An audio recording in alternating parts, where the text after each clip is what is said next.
Alors tout ça va faire que, à l'entrée au lycée, les carrières scolaires des élèves sont très inégales.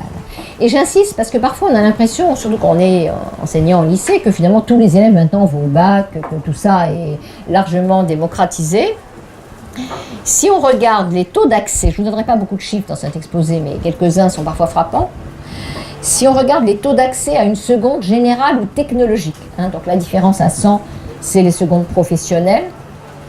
Donc prenons ceux qui vont aller au bac, bon bien sûr maintenant il y a le bac pro, mais seconde générale et technologique, d'élèves rentrant en 6e. Quelles sont leurs chances d'aller en seconde générale ou technologique?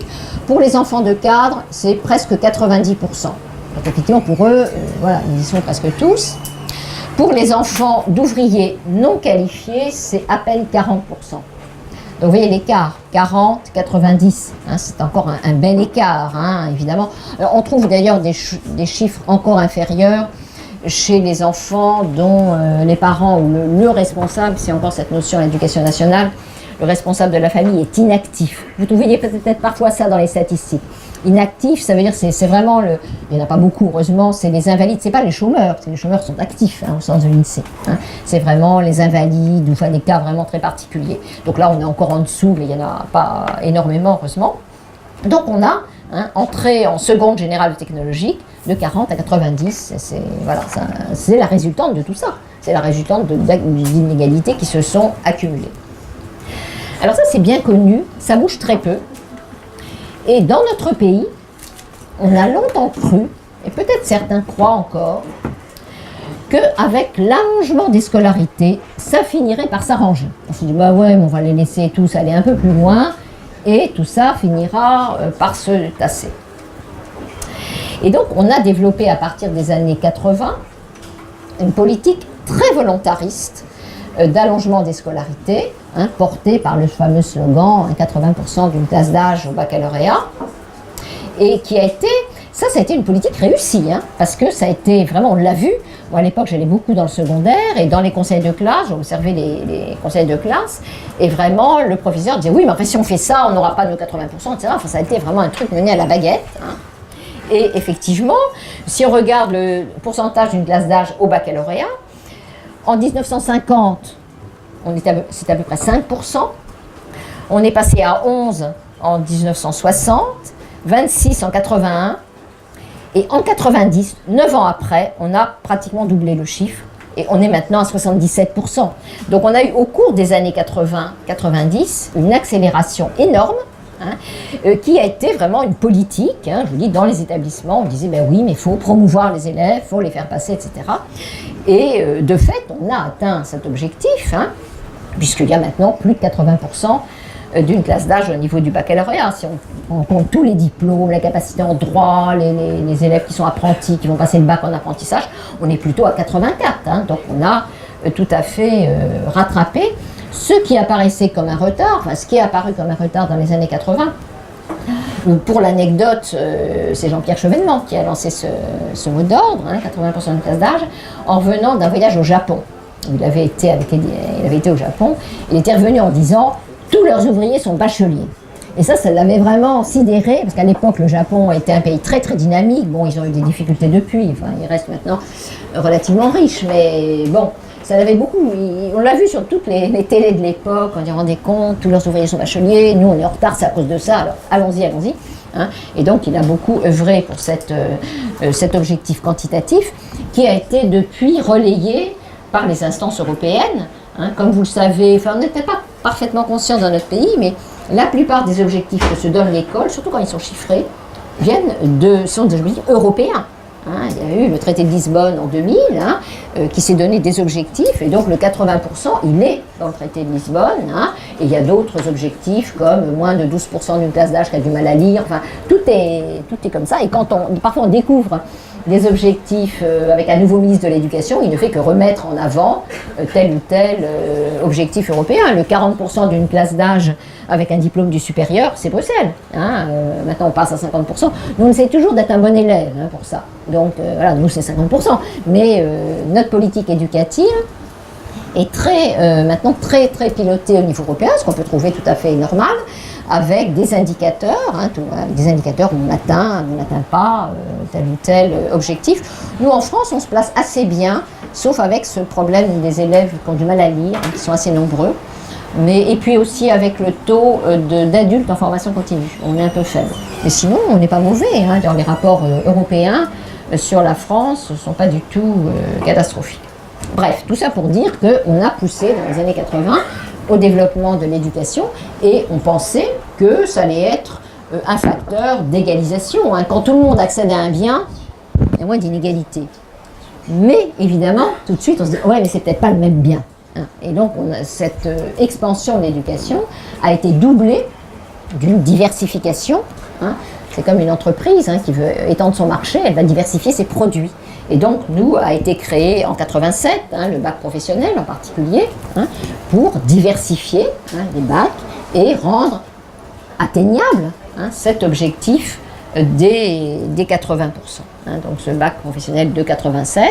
Après beaucoup de discussions, on lui a gardé l'étiquette de baccalauréat, donc lui permettant d'entrer dans l'enseignement supérieur, alors que quand il a été créé, dans les débats qu'ils l'ont créé, c'était clair que c'était fait pour former des ouvriers qualifiés à la japonaise, et pas pour faire des jeunes qui rentreraient en fac de droit.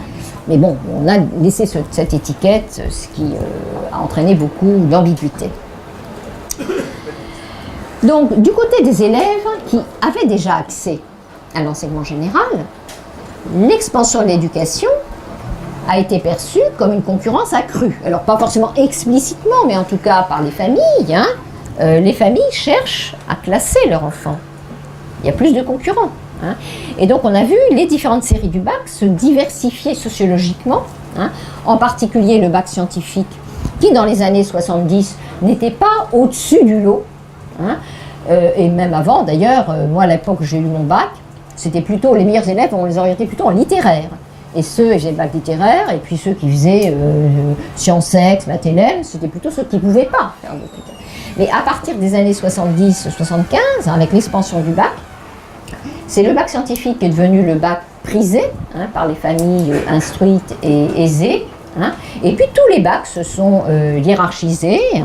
Le bac économique et social, quand il a été mis en place, il y a beaucoup d'élèves, je me rappelle très bien de cette époque-là, je vais avoir des frères et sœurs dans le système, je me dis ouais c'est intéressant, le contenu, etc. On me dit oh non, celui-là, ça ne va pas être pour les bons élèves. Donc ça a été vraiment tout de suite, ça a été perçu comme moins prestigieux que le bac scientifique ou le bac littéraire à l'époque.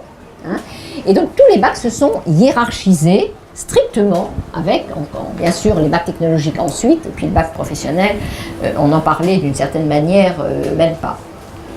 Donc, aujourd'hui, on a l'accès au bac général, non seulement est variable selon les milieux sociaux, mais l'accès au bac scientifique fait encore plus de différence. On a des écarts de 1 à 10 entre les ouvriers non qualifiés et les enfants de cadre par rapport au bac scientifique. Évidemment, ça se retrouve dans l'enseignement supérieur, puisque le bac ouvre les portes de l'enseignement supérieur. L'accès à l'enseignement supérieur, encore aujourd'hui, n'est pas largement démocratisé. Si on regarde par exemple le poids des enfants de cadre, les enfants de cadre dans la population, c'est à peu près 16% d'une génération, eh bien c'est le double dans les universités. Ils sont un peu moins nombreux en BTS, IUT et plus nombreux dans les facs standards, disons. Dans les classes préparatoires, c'est 50%. 16% dans la population, 50% dans les classes préparatoires. Et puis, il y a eu des statistiques sur les grandes écoles d'élite, dont nous sommes si fiers, et là, c'est 80%. Donc, les inégalités, c'est un entonnoir. Ça se cumule.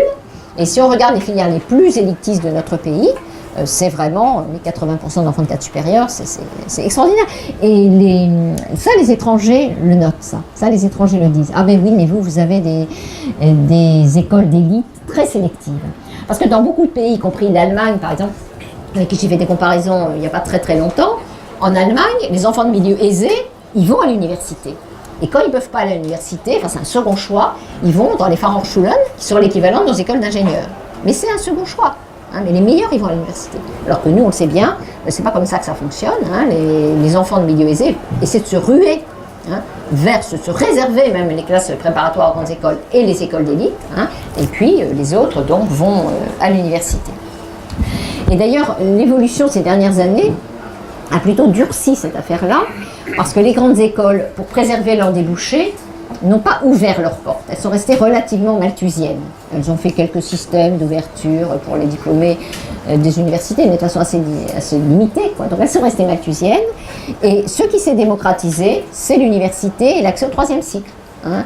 Les enfants de milieux populaires qui réussissent bien rentrent maintenant aussi dans le troisième cycle universitaire. Mais les écoles restent vraiment un monde à part qui concerne, il y a moins de 0,5% d'enfants d'ouvriers dans les grandes écoles, alors que c'est plus de 20% des enfants, les chances dans des enfants de cadres ou d'enseignants d'aller dans une grande école, c'est de l'ordre de 20%. Donc on a vraiment un monde tout à fait particulier. Donc on a, si vous voulez, à la fois une certaine démocratisation, plus d'accès au bac, mais ce que le sociologue Pierre Merle a appelé une démocratisation ségrégative, c'est-à-dire les voies se sont inégalement ouvertes et il y a une ségrégation entre filières qui s'est durcie, disons. Alors, est-ce qu'on pouvait faire autrement? Est-ce que ça, c'est une fatalité? Dans un premier temps, on est tenté de dire oui, c'est une fatalité parce que, tant qu'on ne corrige pas les inégalités chez les tout-petits et que les progressions sont cumulatives et que l'orientation se fonde sur la réussite, eh bien, les cursus les plus prestigieux, mais aussi les plus exigeants, vont être le fait de ceux qui réussissent déjà bien quand ils ont 5-6 ans et qui viennent de certains milieux sociaux. Ceci étant renforcé par les stratégies des familles. On ne va pas reprocher aux familles, on ne peut pas leur reprocher leur partialité par rapport à leurs enfants. Donc ça, c'est, d'une certaine manière, et ça c'est très bourdieusien, c'est ce que Bourdieu a appelé des stratégies de distinction. Ils sont avantagés et en même temps il faut qu'ils se distinguent pour se classer au mieux. Ça produit nécessairement des inégalités. Donc dans un premier temps on peut se dire la démocratisation est impossible. Et j'avais d'ailleurs fait un article avec Pierre Merle qui s'appelait comme ça, je crois, la démocratisation impossible, point d'interrogation bien sûr. Mais voilà, donc c'est vrai que ça paraît assez verrouillé cette affaire-là. Alors on se dit, regardons les autres. Que font les systèmes où il y a moins d'inégalités? Alors, d'abord, il y a toujours des inégalités. Dans les systèmes sur lesquels on a des statistiques, on n'a pas regardé, on a peu, à ma connaissance, de données sur les inégalités sociales en Tanzanie ou au Malawi, on ne sait pas. Mais dans les pays sur lesquels on a des statistiques, dans les pays assez riches déjà, il y a toujours des inégalités sociales de réussite. On n'est pas une exception, il y en a partout. Simplement, elles sont plus ou moins marquées. Voilà. C'est déjà quelque chose, évidemment.